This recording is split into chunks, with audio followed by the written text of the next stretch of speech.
आज की हमारी चर्चा में आपका स्वागत है। आज हम एक ऐसी कहानी की पड़ताल करने वाले हैं जो शायद बहुतों ने सुनी होगी। हाँ, ये अक्सर सुनाई जाती हैं। बिल्कुल, लेकिन इसकी गहराइयों में हम अक्सर नहीं जाते। हमारे पास जो स्रोत है वो देवी लक्ष्मी के शुक्रवार व्रत से जुड़ी एक बहुत ही आम और पारंपरिक कथा है। और ये वो कहानियां होती हैं जो पीढ़ी दर पीढ़ी चलती हैं, अक्सर बिना ये सोचे कि इनका असली मतलब क्या हो सकता है। वही तो, मुझे ये कहानी हमेशा से दिलचस्प लगी है क्योंकि ये ऊपर से देखने में तो बहुत सीधी सादी लगती है, पर इसके अंदर कई परतें हैं। ये सिर्फ पूजा पाठ की कहानी नहीं है। नहीं, बिल्कुल नहीं। ये बताती है कि हमारी नीयत, हमारे काम करने का तरीका और उसके नतीजे, ये सब आपस में कैसे जुड़े हुए हैं। कहानी में दो महिलाएं हैं, एक गरीब ब्राह्मण की पत्नी जो बहुत नेक है और उनकी एक पड़ोसन। और इन्हीं दोनों के सफर से हम इस कहानी के असल सार को समझने की कोशिश करेंगे। और यहाँ हमारा मकसद सिर्फ कहानी को दोहराना नहीं होगा। हम ये देखेंगे कि ये सरल सी लगने वाली कथा हमें काम, लगन और जिंदगी के बारे में क्या सिखाती है। हाँ, क्या करें से ज्यादा कैसे करें। बिल्कुल, इसमें सिर्फ क्या करना है ये नहीं बताया गया, बल्कि कैसे और क्यों करना है उस पर ज्यादा जोर है। विधि विधान और सच्चा मन जैसे शब्द इसमें बार बार आते हैं और आज हम इन्हीं की गुत्थी सुलझाएंगे। तो चलिए शुरू करते हैं। कहानी की शुरुआत होती है एक गरीब ब्राह्मण की पत्नी से। स्रोत में उनके किरदार को बताने के लिए दो शब्द इस्तेमाल किए गए हैं, धर्मपरायण और पतिव्रता। कहा गया है कि वो हर शुक्रवार को माँ लक्ष्मी का व्रत पूरे विधि विधान से करती थीं। और एक और जरूरी बात भी कही गई है। हाँ, कि वो ये सब सच्चे मन से करती थीं। और यहीं पर कहानी की नींव रखी जाती है। ये दो चीजें, विधि विधान यानी काम करने का सही तरीका और सच्चा मन यानी उसके पीछे की सही नीयत। हाँ, ये सिर्फ सुबह से शाम तक भूखे रहने की कोई रस्म नहीं थी। नहीं। स्रोत बताता है कि वो शाम को दीपक जलाती थीं, प्रार्थना करती थी। ये उनकी जिंदगी का, उनके समर्पण का एक हिस्सा था। कोई बोझ नहीं, कोई मजबूरी नहीं, वो इसे पूरी शिद्दत से करती थी। इसे ऐसे समझिए, सोचिए कोई बहुत बड़ा शेफ है। अच्छा। उसके पास दुनिया की सबसे बेहतरीन रेसिपी है, यानी विधि विधान तो पूरा है। वो एक एक चीज नाप तोल कर डालता है, आंच को एकदम सही रखता है। लेकिन अगर वो उस दिन दुखी मन से या बिना किसी लगाव के खाना बना रहा है, तो क्या उस खाने में वो बात आएगी? नहीं, कभी नहीं। स्वाद में वो प्यार, वो आत्मा महसूस ही नहीं होगी। हम कहते हैं ना, मन से बनाया है। बिल्कुल। यही इस कहानी का पहला और सबसे गहरा सूत्र है। विधि यानी रेसिपी और श्रद्धा यानी बनाने वाले का प्यार। कहानी कहती है कि कामयाबी के लिए ये दोनों जरूरी हैं। सिर्फ नियमों की लिस्ट टिक करते जाना काफी नहीं है अगर दिल और दिमाग उस काम में है ही नहीं। और दूसरी तरफ सिर्फ अच्छी नीयत रखना भी अधूरा है अगर आप उसे सही तरीके और अनुशासन से नहीं करते। तो ब्राह्मण की पत्नी इसी संतुलन का प्रतीक है। सबसे बड़ा प्रतीक। वो रेसिपी भी सही फॉलो कर रही हैं और उसमें अपना दिल भी डाल रही हैं। लेकिन कई लोग ये भी तो कह सकते हैं कि अगर मन सच्चा है, नीयत अच्छी है, तो फिर इतने नियम कानून या विधि विधान की क्या जरूरत है? क्या सिर्फ भावना ही काफी नहीं है? बहुत अच्छा सवाल है। कहानी का तर्क यह है कि भावना हवा में नहीं रह सकती।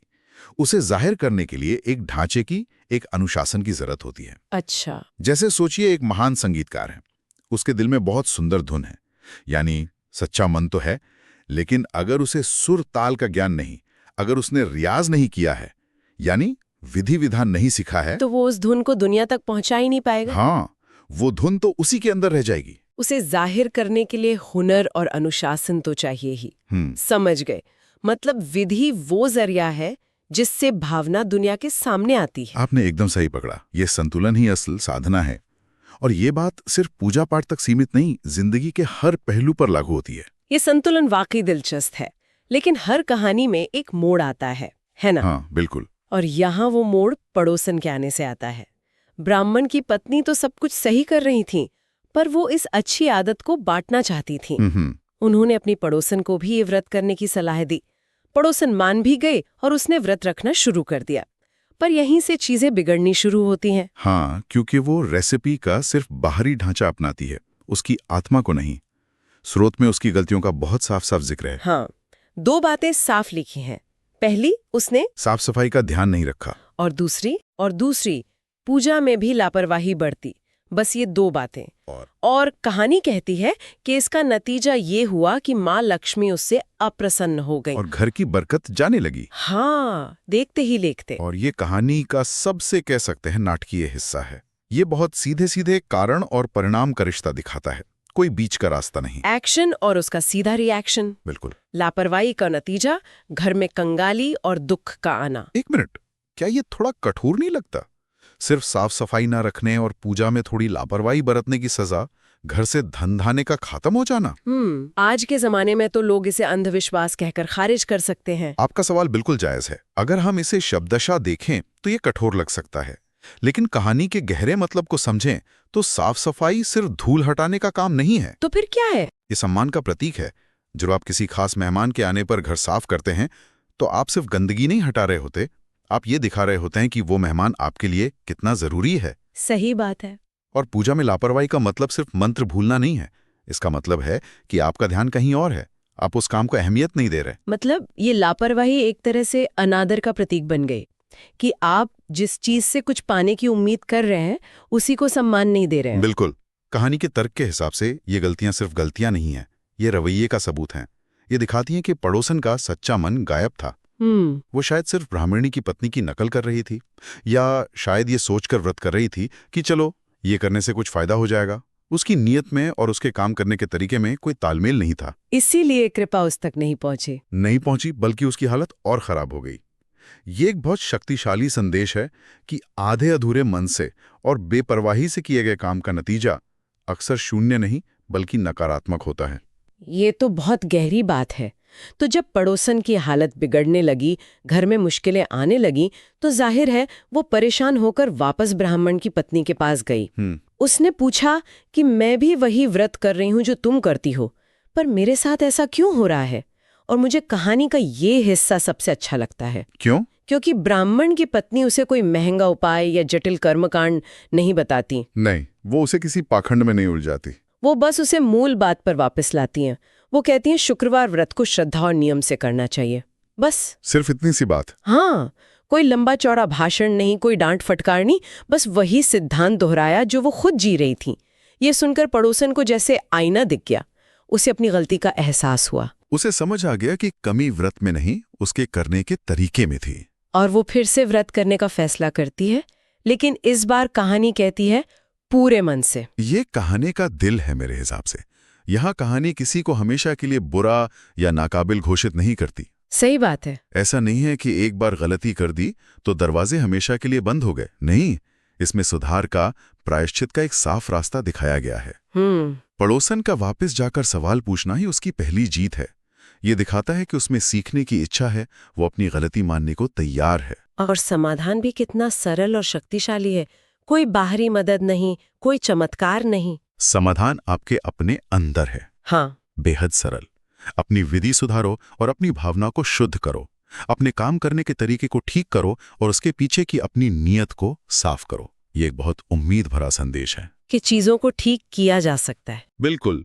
ये हमें बताता है कि जिंदगी में जब भी हम रास्ता भटकें, जब भी हमारे प्रयास गलत दिशा में जा रहे हों, तो रुककर, अपनी गलती को समझकर और अपने तरीके को सुधारकर चीजों को वापस पटरी पर लाया जा सकता है। और कहानी का अंत भी इसी उम्मीद भरे नोट पर होता है।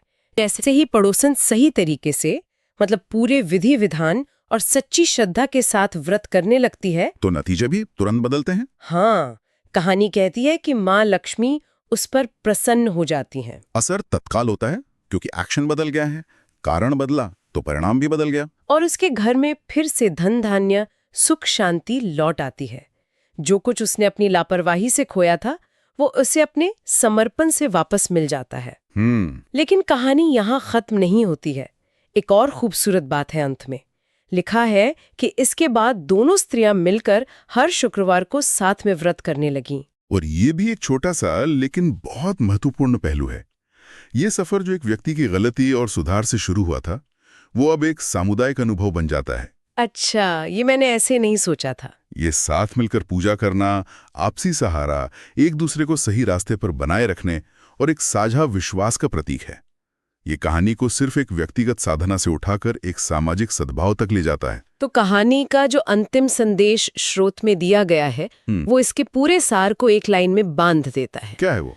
जो व्यक्ति सच्चे मन, श्रद्धा और नियम से शुक्रवार का व्रत करता है, उस पर माता लक्ष्मी की कृपा बनी रहती है और घर में सुख समृद्धि आती है। और अगर हम इस संदेश से शुक्रवार व्रत और माता लक्ष्मी जैसे शब्दों को एक पल के लिए हटा दें और इसका सार्वभौमिक सिद्धांत देखें, हाँ, तो ये किसी भी काम के लिए एक फॉर्मूला बन जाता है। बिल्कुल। जो व्यक्ति सच्चे मन और सही तरीके से कोई भी काम करता है, उसे उस काम में सफलता मिलती है और उसकी जिंदगी में खुशहाली आती है। आप इसे अपने ऑफिस के प्रोजेक्ट पर लागू करें, अपने रिश्तों पर, या कोई नई कला सीखने पर। जब आपकी नीयत साफ हो, यानी सच्चा मन, और आप उसे करने के लिए पूरी मेहनत और अनुशासन से सही प्रक्रिया अपनाते हैं, यानी नियम, तो नतीजे अच्छे आने की संभावना कई गुना बढ़ जाती है। तो ये कहानी धर्म के लिबास में दरअसल कर्म का दर्शन सिखा रही है। बिल्कुल सही। तो इस पूरी चर्चा को समेटते हुए हमने एक बहुत ही सरल लगने वाली कहानी की परतों को खोला। हमने देखा कि एक आदर्श भक्त या कहूँ एक आदर्श कार्यकर्ता वो है जो सिर्फ नियमों की किताब नहीं रटता, नहीं, बल्कि उस काम में अपनी आत्मा, अपना दिल डालता है।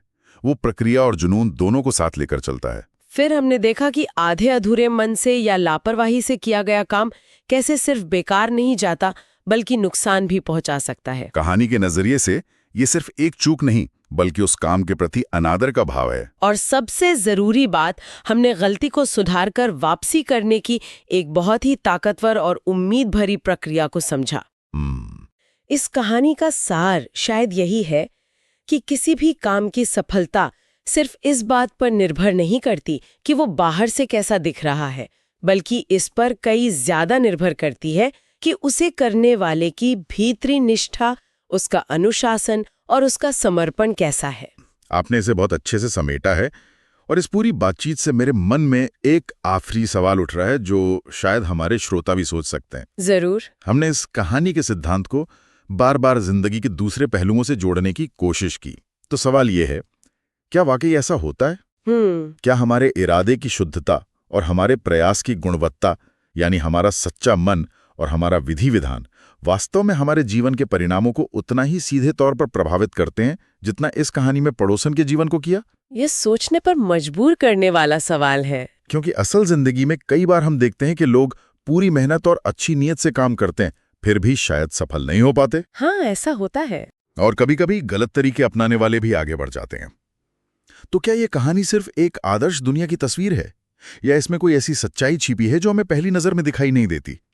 क्या सफलता का मतलब सिर्फ बाहरी धन दौलत है, या फिर वो भीतरी शांति और संतोष भी है जो सही तरीके से काम करने पर मिलता है, चाहे बाहरी नतीजा कुछ भी हो? ये एक विचार है जिसके साथ हम अपनी इस चर्चा को समाप्त कर सकते हैं।